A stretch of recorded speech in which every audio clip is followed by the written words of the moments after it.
Thanks to his brave resistance to Nazi occupation rule, thousands of Hungarian Jews were saved. He became a national hero in many countries of the world, and his disappearance and fate after the end of the war remains a mystery to this day. Raoul Wallenberg. The future Swedish diplomat was born on August 4, 1912 in the commune of Lidingö, near Stockholm. The Wallenberg family was wealthy and influential. This allowed Raoul to get an education in the United States at the University of Michigan during graduation and military service. Thus, in 1935, Wallenberg became a certified architect, after which he returned to his homeland. Thanks to family ties, the next year he was offered a job in Palestine. The occupation had nothing to do with architecture, but Raoul agrees and starts working at a Dutch bank in the city of Haifa. Here the man meets Jews who managed to escape from Nazi Germany. Their stories deeply impressed Raoul. He often said he was half Wallenberg and half Jewish, and he was very proud of his belonging to this people. Later the man returned to Sweden. There he tried several times to start his own business and invested in business projects.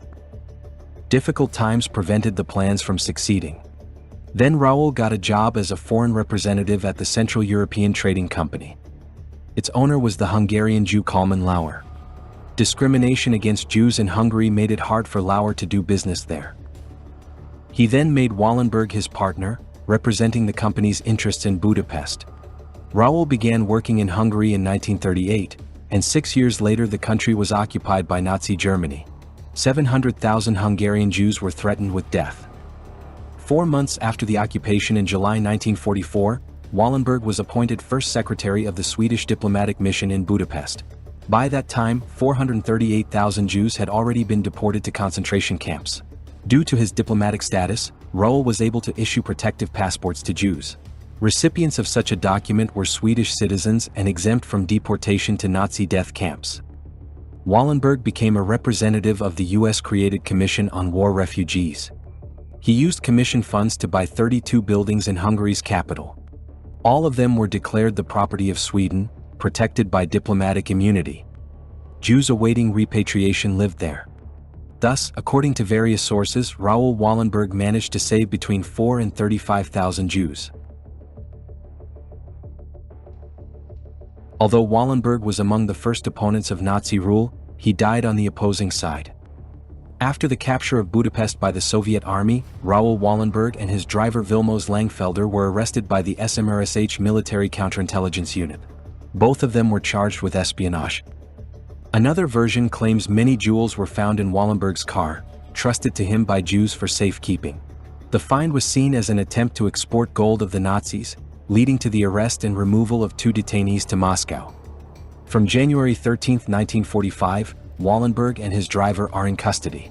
For the next 12 years, the Soviet authorities did not provide any information about the whereabouts and further fate of the men.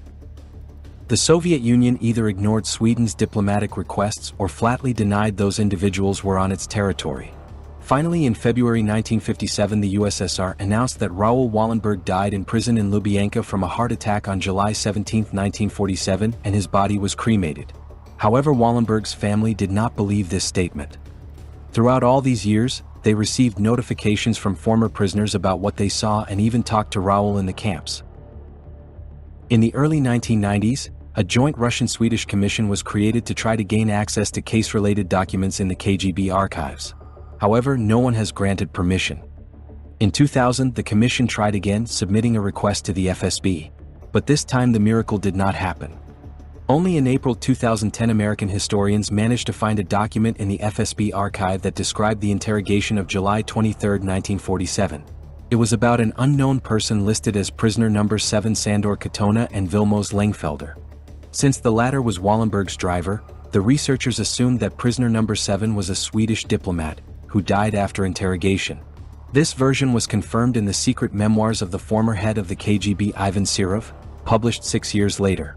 There he claims that Wallenberg was killed on the direct orders of Stalin and Molotov. Until 2016, Raoul Wallenberg was not recognized as dead in Sweden.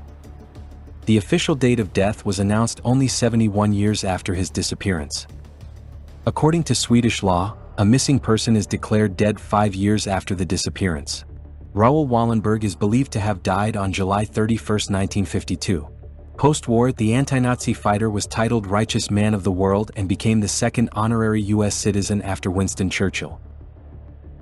Soon this status was granted to him by Canada and Israel.